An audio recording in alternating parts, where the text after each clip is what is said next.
Hey guys, what's up? Welcome to Dude Real Estate Show. I am here with Billy. Billy, how are you? I'm well. It's getting cold out there. Yeah, we had some snow yesterday. Now it's kind of this disgusting wet stuff. I think Yeah, it's called rain, I but think. it's very cold. And it's almost Thanksgiving. So happy Thanksgiving to everybody. And soon enough, it'll be Christmas and a New Year. So that's kind of crazy. But this New Year, let's make it your resolution to get a property, right? Yeah, let's do it. Or sooner. Or sooner. Yeah, let's do it. Oh, yeah, let's just do it now. So today we're going to talk about Airbnb. We're going to talk about it from a few different angles, how it could be used in like a traditional rental business or how it could be used in kind of like an arbitrage sort of sense. So I guess my first question is, have you ever stayed at like an Airbnb or a VRBO, anything like that? No, I haven't. You haven't. Oh, you're missing out. Yeah, See, no. this is what I love about Airbnb. Okay, so you know hotels. Everyone knows hotels. Everyone stayed at a hotel at some point. The Mhm. problem with a lot of hotels is usually it's like they're next to the airport or they're next to a busy highway or they're really not that close to anything important unless you're like right next to the convention center or something like that. And it's just kind of not interesting spots usually. Sometimes there's uh, good hotels and good locations like in a downtown area that are maybe more in like a hip area, but you're going to pay through the nose to stay at a place like that compared to like the Hampton Inn that's off the highway. Um, so the really cool thing about Airbnb is that you get like super premium, interesting locations, Mhm. and you get more. It's a homey feel. So I mean, most of the time they're set up like it's a house or an apartment. You know, it's much nicer in many cases than a hotel will ever be. And so it's got some of those kind of nice things about it. Like it just feels cozier and more like it could be your house or your apartment or something like that. Whereas, you know, a hotel room always kind of feels kind of sterile and you're kind of like iffy about the sheets and, you know, like Yes. who was here last. But I think Airbnb, people who host Airbnb take a lot of pride because you know they have like rating systems and stuff like that too, and it's usually based in their own home, or at least it's something that they own, and so they take a lot of pride making sure that it's kept up really well, that it just feels really nice, that there's a lot of good amenities and stuff like that. So I like Airbnb from a user standpoint, but from a landlord standpoint, it can be really great too. So from a landlord standpoint, Airbnb can be great because your cash flow can be that much better. So let's Mhm. just say that all your expenses into a property are like $1,000 a month, you know, mortgage, Mhm. your capex, maintenance, whatever. But you can get like 2,000 or 2,500 a month with Airbnb. But maybe like a standard rental, you only get say 12 or 1,300 a month, something like that. So you can see there's a much bigger spread a lot of times with Airbnb. Now there's a lot more moving parts, more active management involved as well. But if you can figure out those pieces and kind of develop some systems for them, if you can stand Airbnb and you're okay with it, then it can be a Mhm. really good way to explode your cash flow Mhm. from that perspective. Now, some issues with Airbnb. A lot of municipalities, depending on where you live, have cracked down on Mhm. Airbnb. So there's a lot of rules. So each municipality is different. So you have to look into what their rules are regarding the short-term rental space. Like here in Madison, I believe the current rule is you can do Airbnb, but it has to be your personal residence. Mhm. So if you happen to live in like a 2 or 3 flat, you could Airbnb the other unit or units. Um, but that's not always the case. So obviously, if it's a single family home, you still can rent out like a room or the basement or whatever. Or Mhm. if you're going to be gone for the weekend, you can offer up your whole house um, for rent, stuff like that. So you do have to be careful depending on where you live. But generally, the farther away you are from a large city, the more okay it will generally be, I think.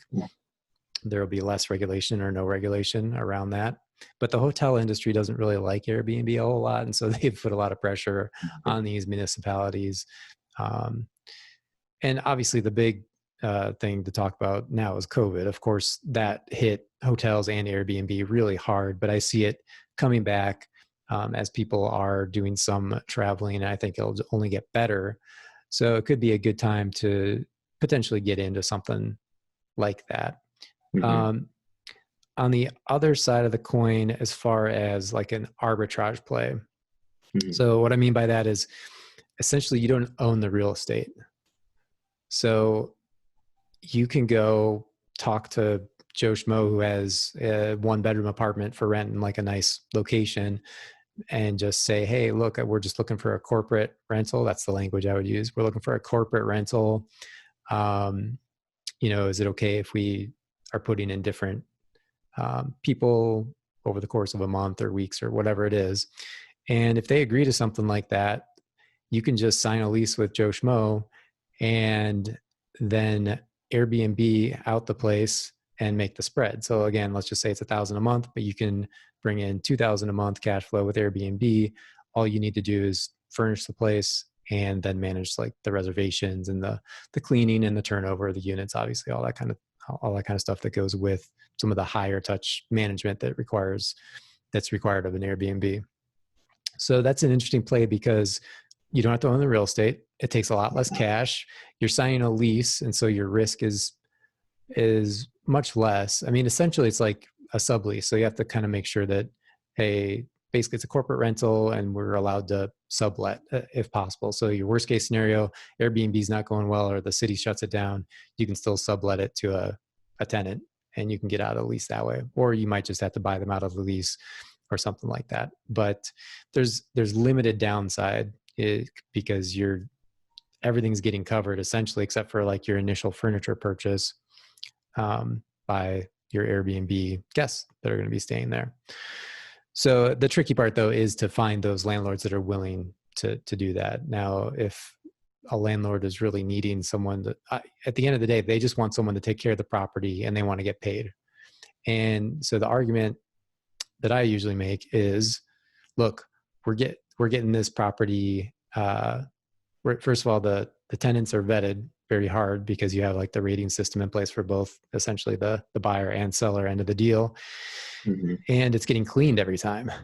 What rental property can you guarantee is going to get cleaned, at least once a week?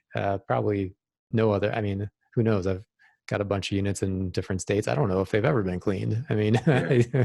I mean, there's turnover sometimes and you just like, oh my goodness, what happened here? Mm-hmm.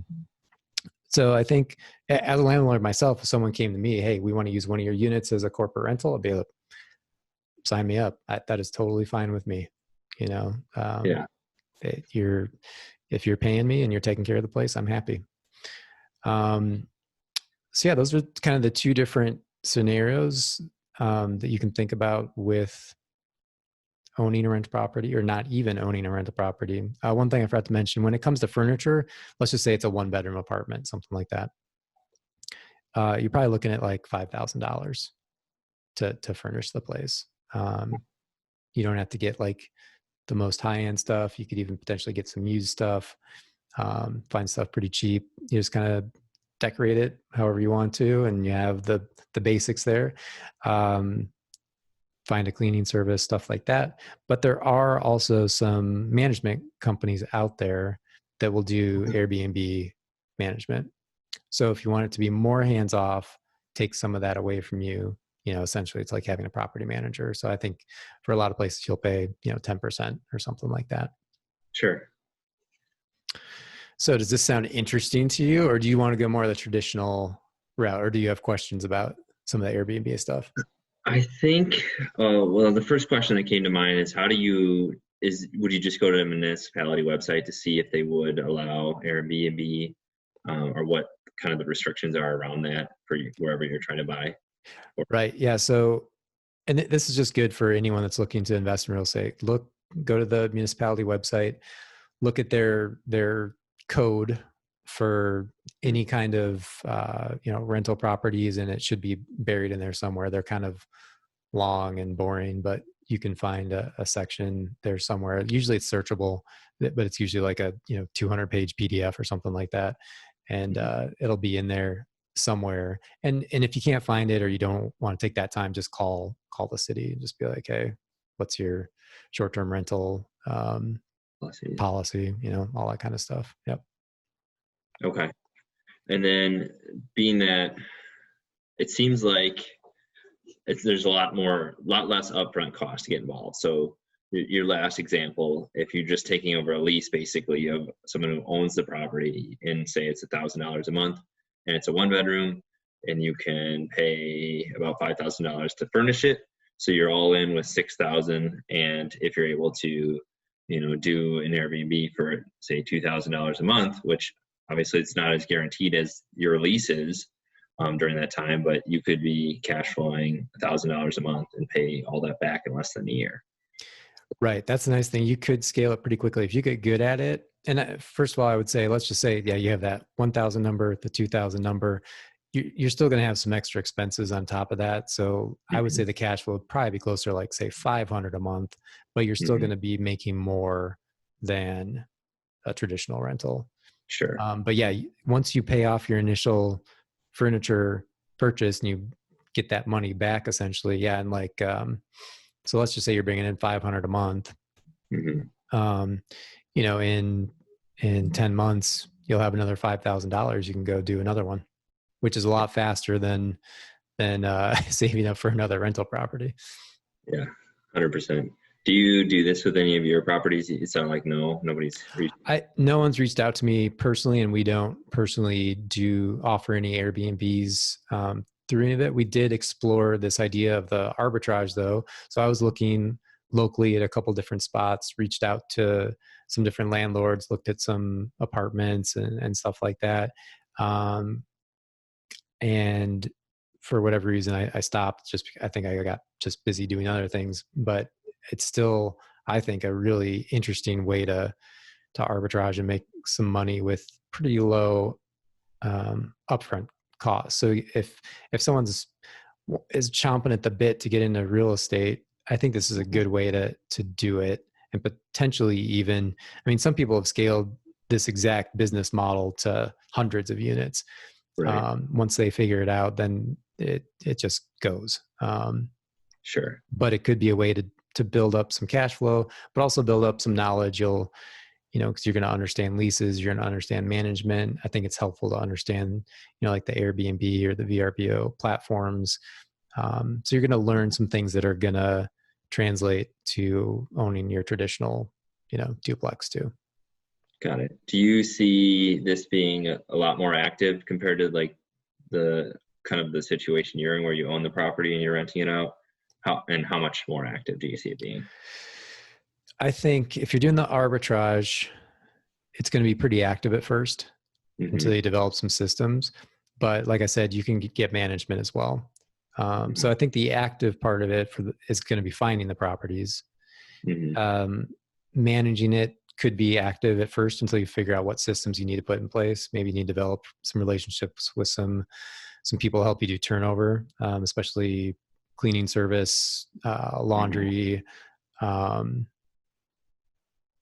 anything else that needs to be done, replenishing the soap and the, all that kind of stuff. So there's a little bit more that goes into it. But like I said, there are companies out there that manage stuff. And I think there's some national companies that have a pretty far reach. So unless you're in a very rural area, there's companies out there that could service it for you, do the whole thing. So effectively you would, if you're doing the arbitrage, you're just finding the deal, signing the lease, and then finding the furniture and decorating the place.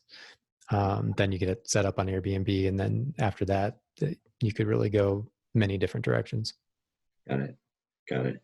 Do you feel, so I know you touched on it, it feels like things are starting to open back up a little bit more and be back to more of a normal, and sounds like there's a vaccine coming soon within the next year.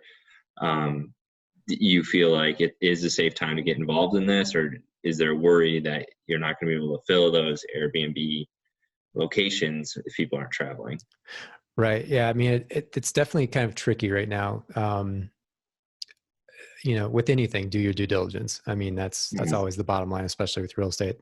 So do your due diligence. What can you find out from what else is available on Airbnb? You could talk to maybe some other Airbnb owners, see how things have gone for them. I'm sure I know initially they took huge hits, because essentially everything shut down, and hopefully we don't go back to that. But there is some risk there, because if that happens, then what are you going to do? There is a solution. I mean, I think what some people did is they just turned it back into a short to a long-term rental. Right. So people still need to rent places, live places. If traveling is not the thing, if you have a nice place, then just set it up for the longer term. So that there's not too much downside when you look at it that way. You just want to make sure whatever area you purchase or do arbitrage, that it's just a good area, that you'd be able to, worst case scenario, rent it out to somebody. So I think it's a interesting tactic. And it's something that you could even just try. Like, let's say you buy a duplex and the municipality lets you do short-term rentals. You could just try it in one side and just compare the numbers after a year and see what you like better. Yeah, exactly. I think that would be an easy kind of just like, okay, which one does better? And should I be doing Airbnb in both, or should I be doing a long-term, someone leases it out? So that's right. That's the perfect A/B testing right there. If you have a side-by-side duplex and you just set up one as a long-term and one as an Airbnb, you'll know, probably sooner than a year, which one's doing better.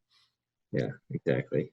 So I think I would probably say, for me, it makes more sense to go down the more traditional route right now, just being that I want to get all the way involved into just real estate and owning the real estate. And I don't want to be someone who just has the lease, and then when the lease expires, I don't have anything to show for it. So that goes back to like, okay, the buy and hold, my goals seem to be around building financial freedom for myself. And I think this would speed up that process and generate revenue, but it wouldn't give me the long-term effect that I'm hoping to have from buying. Right. Yeah. And I think you're looking at it from a long-term perspective. I think for someone maybe just starting out that needs some capital, or wants to take a slightly different approach to it, it could be really good. Personally, what I don't like about it is just, it is more management intensive.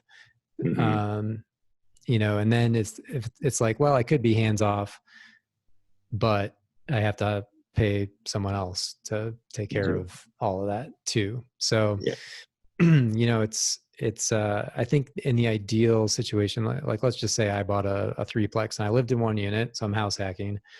I have one long-term unit and one Airbnb. I mean, I think that would be kind of cool, just to kind of try it that way and see how that goes. But again, everyone's a little different with their risk tolerance and what they're looking for and all that kind of stuff. And it's like, and then there's some people are like, well, I don't really want these, transient people. And that's kind of the argument that the municipalities make. It's got these transient people. I mean, they use words like that, which is kind of funny, because it's like, well, essentially anyone that stays in a hotel is also transient.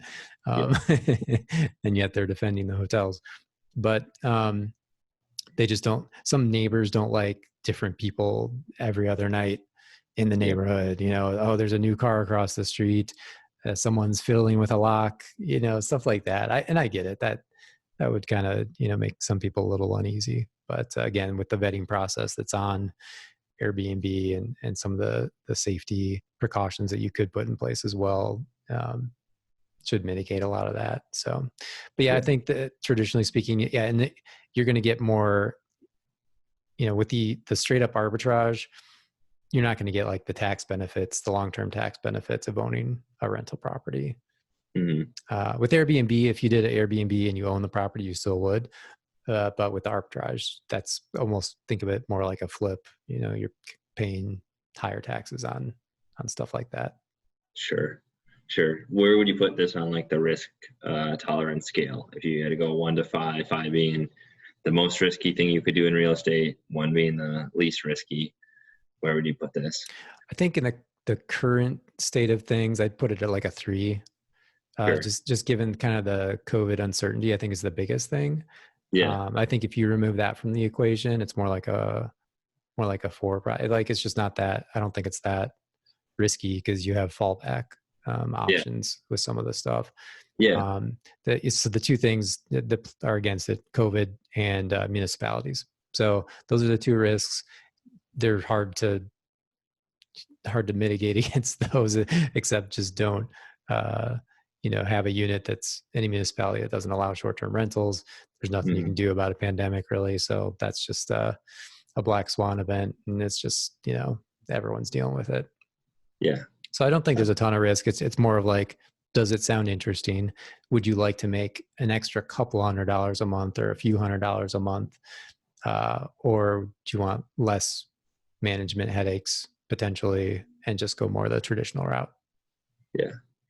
So, and neither answer is wrong. And I think I agree. If I had to pick one for you, I wouldn't do Airbnb right now, maybe. But maybe in the future though. I mean, maybe in the future you try that. It depends a lot on, like I said, what I like about Airbnb is the location of where it is. Like I stayed in downtown Nashville in a really cool, like loft style apartment, and stayed right here in Madison before we moved here, stayed in a cool spot right on the lake. So that's what's really cool. So your property kind of has to probably offer those types of things, or you have to be close to something. Maybe you're close, kind of like some hotels are close to like the airport or the highway or whatever. Maybe there's a large business somewhere and there's not other corporate rentals real close, or hotels or things like that. And that might be a really good place because maybe they bring in people on temporary work, or even just their hiring process. And so people are coming in and out, or people are other contractors or vendors are coming into town and they would rather be able to walk or take a quicker car ride as opposed to staying 15-20 minutes away somewhere else in an uncharming hotel. So it really is kind of location dependent. So if you have a really cool property in a cool location, I think it's worth considering. Yeah. I think you're hitting something that like goes to all real estate, is location is king for everything. There's not going to be, more of the earth. Like we've gone all the way around the world, so now we know where everything is. Unless there's something else built, the land that we have is the land we're going to have in the future. So that's not going to change. So when you have really cool locations, you can really A, charge higher for rent, and B, just have a lot more people attracted to it. So it's a reminder that when you're in real estate, you need to focus on your location first and foremost when it comes to anything you're doing. Right. Yeah. And you got to kind of think of your end buyer. What type of person wants to stay here? Yeah. A young family with 2 kids is more likely to want to be on a quiet street with a 3-bedroom, 2-bath house, whereas your Airbnb person might want to be right in downtown, or they want to be on the water, or they want to be somewhere close to, all the shopping and the restaurants and stuff like that. So you just got to think of who is going to rent this and what makes the most sense, given those things. So, yep. You hit the nail on the head though. Yeah. Location is kind of important. It's kind of a big deal. So love it. Yeah. So cool, man. Well, that's going to wrap up this video, guys. Thanks for watching.